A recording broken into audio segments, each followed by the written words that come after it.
हम rectangle sketch के बारे में देखेंगे। सबसे पहले आप यहाँ स्केच एंटिटीज में देखिए रेक्टेंगल, उसके बारे में हम देखेंगे। तो सबसे पहले हम स्केच ड्रा करेंगे, स्केच, उसके प्लेन सिलेक्ट करेंगे। अभी स्केच टूल में रेक्टेंगल ऑप्शन को चलते हैं। उधर आप देखिए 5 ऑप्शन है हमारे पास, corner rectangle, centre rectangle, 3 point corner rectangle, 3 point centre rectangle, parallelogram. तो इसमें हमारा मोस्टली कॉर्नर और सेंटर रेक्टेंगल बहुत ही यूजफुल होता है।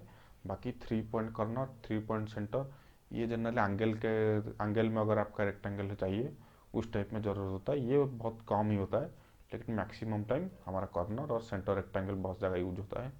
चलिए कॉर्नर रेक्टेंगल आप यहाँ पर लेफ्ट साइड में भी सिलेक्ट कर सकते हैं। यहाँ सिलेक्ट करने के बजाय अगर आपको यहाँ पे आप सेंटर ले सकते हैं, 3 पॉइंट ले सकते हैं, पैरेललोग्राम ले सकते हैं इधर ही।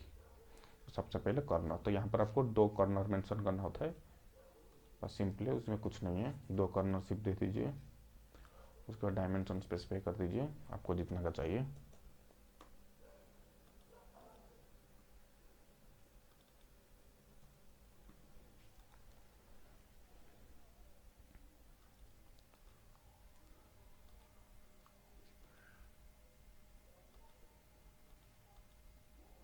स्केच को फुली डिफाइन करिए, हमेशा आप स्केच को फुली डिफाइन बनाइए, नहीं तो बाद में चेंजेस हो जाएगा तो बहुत ही प्रॉब्लम होता है।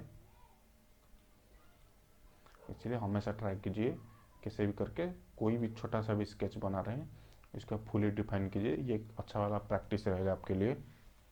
तो उसके बाद सेंटर रेक्टेंगल, तो सेंटर रेक्टेंगल में हम सेंटर से ही शुरू होता है। ये वाला बहुत जगह हमको हेल्प होता है, मैक्सिमम जगह सेंटर रेक्टेंगल आगे हम यूज करेंगे, ये बहुत ही हेल्प करता है हमको।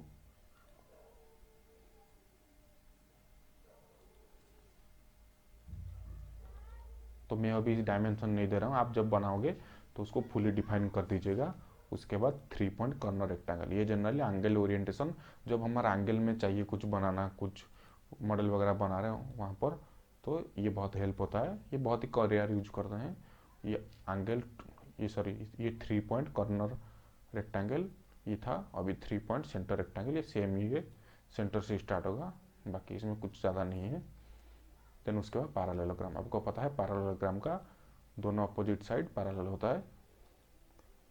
अभी आप देख सकते हैं, इधर मैं जूम इन करता हूँ, पैरेलल रिलेशन देख सकते हैं दोनों के बीच। तो बस इतना ही था रेक्टेंगल के बारे में, आप एक एक करके प्रैक्टिस कीजिए, इसमें ज़्यादा कुछ है ही नहीं।